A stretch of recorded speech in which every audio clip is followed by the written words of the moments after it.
Thousands of people gathered in Tel Aviv's Hostage Square earlier, calling for the release of all the hostages still being held by Hamas. That rally comes as Israel is preparing to launch an all-out assault to take Gaza City. Hamas has released video showing 2 Israeli hostages it says are being held in Gaza City, warning Israel's impending assault will put them in even more danger. Paula Hancock has more now. Paula. We've been seeing heavy strikes in and around Gaza City this Saturday as the Israeli military tries to control the whole of Gaza City. They've said that at this point they believe they control some 40% of it.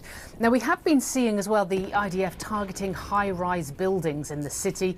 There was one in particular on Saturday, the Al Susi Tower, a 15-storey residential building that we know families were living in, and we believe there would have been displaced families there as well.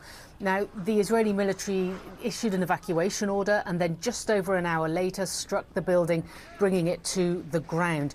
The IDF says that it was being used by Hamas. They say that there was intelligence gathering equipment within the building. This has been rejected by Hamas, saying that they weren't present. Now, what we know of this tower is that before 2021, there was a Ministry of Foreign Affairs presence there. We know that journalists had to go to one of those offices to try and secure permits from Hamas to enter Gaza. It's not clear, though, if Hamas has had a presence there since then.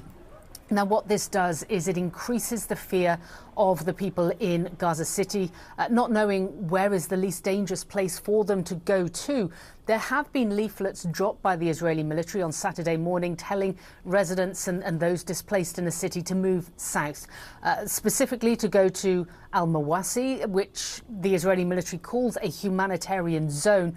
It is not in the strictest sense of that term, though. We know it is an area that is very overcrowded, that does not have humanitarian aid sufficient for the people there. And it is an area that has also been targeted by the Israeli military a number of times over recent months. It's worth pointing out that this is an operation, the operation to take over Gaza, that has widespread global condemnation.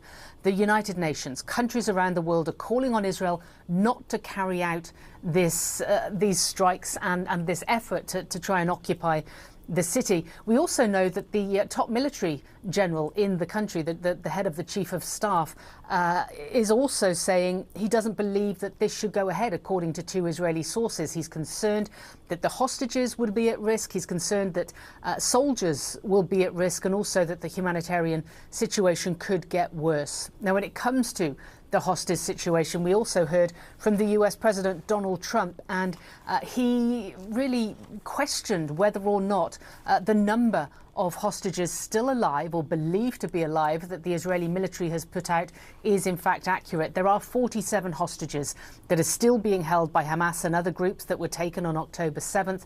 The Israeli official figure is that some 20 are believed to be alive. Let's listen to the US President.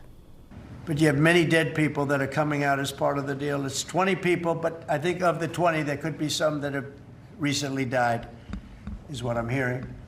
I hope that's wrong.